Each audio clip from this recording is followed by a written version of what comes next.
नमस्कार, स्वागत आहे तुमचं आपल्या मराठी खाद्य संस्कृती या यूट्यूब चॅनलमध्ये. तर आज आपण पाहणार आहोत मस्त असा चमचमीत मसाला पाव. तर त्यासाठी लागणारे साहित्य म्हणजे 2 मोठे कांदे बारीक कट करून घेतले होते, 2 टोमॅटो कट करून घेतले होते आणि एक शिमला मिरची देखील बारीक कट करून घेतली आहे आणि 6 पाव घेतलेले आहेत मी. आता सर्वात पहिले कढई गरम करायला ठेवायची. त्यामध्ये थोडंसं रिफाइंड ऑइल टाकायचं आहे आणि त्याच्यानंतर त्याच्यामध्ये बटर टाकायचं आहे.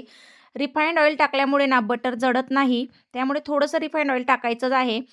जर तुम्हाला बटर वापरायचं नसेल तर तुम्ही साजूक तुपाचा देखील वापर करू शकता. तर बटर छान असं मेल्ट झाल्यानंतर त्याच्यामध्ये बारीक कट केलेला कांदा टाकून घ्यायचा आहे. तो छान असा सोनेरी कलर होईपर्यंत परतून घ्यायचा आहे. जास्त ब्राऊन नाही करायचा. हलकासा सोनेरी कलर झाला की त्याच्यामध्ये आपल्याला अद्रक लसूणची पेस्ट टाकायची आहे आणि टोमॅटो टाकायचे आहेत. तर हे बघा इथं मी आता बारीक कट केलेले टोमॅटो टाकून घेतलेत आणि लगेच अद्रक लसूणची पेस्ट टाकून घेते. आणि हे व्यवस्थित असं परतून घ्यायचं आहे, जेणेकरून अद्रक लसूणचा कच्चापणा जाईल इतपत आपल्याला हे परतवायचं आहे. तर हे परतताना टोमॅटो देखील सॉफ्ट व्हायला पाहिजे. टोमॅटो सॉफ्ट झाल्यानंतर आपल्याला याच्यामध्ये सुके मसाले टाकून घ्यायचे आहेत. तर सुके मसाल्यांमध्ये ना लाल मिरची पावडर आणि धने पावडर, गरम मसाला आणि पावभाजी मसाला टाकायचा आहे. तर गरम मसाला आणि पावभाजी मसाला मी यामुळे मिक्स घातला आहे, कारण पावभाजी मसाल्यामुळे ना भाजीला खूप छान अशी चव येते. तर हे बघा इथं मी आता 1 चमची लाल मिरची पावडर टाकून घेतलं आहे, थोडा गरम मसाला आणि थोडा पावभाजी मसाला टाकून घेतला आणि त्याच्यानंतर धने पावडर टाकून घेतलेली आहे.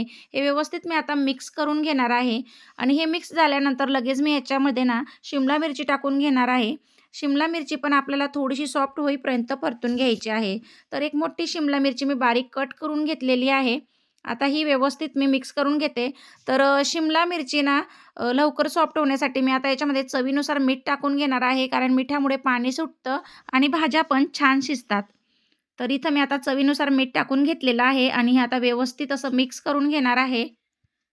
तर आता हा व्यवस्थित मसाला शिजेपर्यंत मी परतून घेणार आहे आणि याच्यामध्ये ना अगदी थोडं पाणी टाकायचं आहे आपल्याला.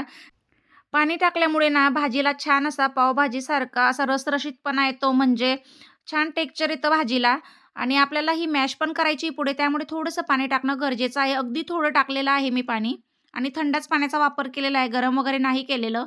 तर हे पाणी टाकल्यानंतर थोडीशी उकळी येऊ द्यायची आणि मॅशरच्या साहाय्याने याला व्यवस्थित असं मॅश करून घ्यायचं आहे. हे बघा व्हिडिओमध्ये दाखवल्याप्रमाणे व्यवस्थित असं मॅश करून घ्यायचं आहे आणि छान हा मसाला रेडी झाल्यावर लगेच आपण पाव शेकून घ्यायचे आहेत. तर हे मॅश करायला अगदी 2 ते 3 मिनिटं लागतात. जास्त वेळ नाही लागत, कारण भाज्या ऑलरेडी शिजलेल्याच असतात. फक्त थोडंसं मॅश करून घ्यायचं आहे. अगदी सोप्या पद्धतीने घरच्या घरी बाहेर मिळतो तसा मसाला पाव बनवून रेडी होतो आणि घरचं पौष्टिक देखील असतं, स्वच्छता असते. त्यामुळे घरच्या घरी अशा रेसिपी आपण बनवून खाल्ल्या पाहिजे. अगदी सोप्या असतात. आपल्याला वाटतं तेवढं कठीण नसतं. तर हे बघा इथं आता ही भाजी रेडी झालेली आहे. तर आता मी इथं गॅस बंद करून देणार कोथिंबीर टाकल्यावर.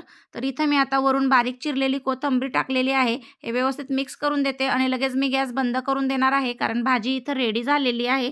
आता मी पाव शेकण्यासाठी तवा गरम करायला ठेवलेला आहे. तवा छान गरम झाल्यानंतर याच्यावर मी आता बटर टाकून घेणार आहे. तर तुम्ही तुमच्या आवडीप्रमाणे तुपाचा देखील वापर करू शकता. हे बघा ह्या पद्धतीने मधोमध असा पाव कट करून घ्यायचा आहे. तर मी 2 पद्धतीने पाव शेकते. तुम्हाला दोघंही पद्धती मी दाखवणार आहे. तर हे बघा मध्ये अशी मी आता ही भाजी भरून घेतलेली आहे. हा पहिला प्रकार आहे. तर आता मी थोडं बटर टाकून घेणार तव्यावर आणि लगेच ज्या पावमध्ये मी मसाला भरून ठेवलेला आहे ना, तो शेकून घेणार आहे. तर बटरमध्ये थोडीशी भाजी मिक्स करणार, म्हणजेच मसाला मिक्स करून घेणार आहे, जो आपण पावमध्ये भरायला रेडी केलेला आहे तो मसाला आणि त्याच्यावर आता हे पाव दोघं साईडनं छान असे शेकून घेणार आहे.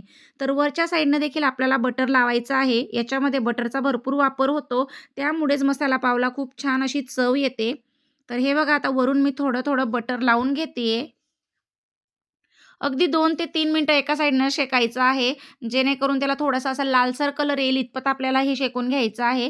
आता मी दुसऱ्या साईडनं देखील हे असंच ह्याच पद्धतीने शेकून घेणार आहे.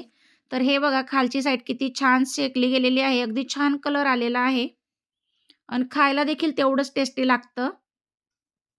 आता मी हे शेकल्यानंतर तुम्हाला दुसरा प्रकार दाखवणार आहे. दुसरा प्रकार अगदी सोपा आहे. तुम्हाला जो प्रकार आवडत असेल त्या पद्धतीने तुम्ही हे पाव शेकू शकता. तर मी दोघी पद्धती वापरते. जसं मला योग्य वाटलं तसे मी हे पाव शेकून घेते. तर आता हे पाव शेकून झालेले आहेत. मी आता हे काढून घेणार आहे. हे बघा किती छान पाव आपला इथं रेडी झालेला आहे. अगदी बाहेर मिळतो ना, त्यापेक्षा सुद्धा चांगला आपला पाव हा घरच्या घरी मसाला पाव रेडी होतो.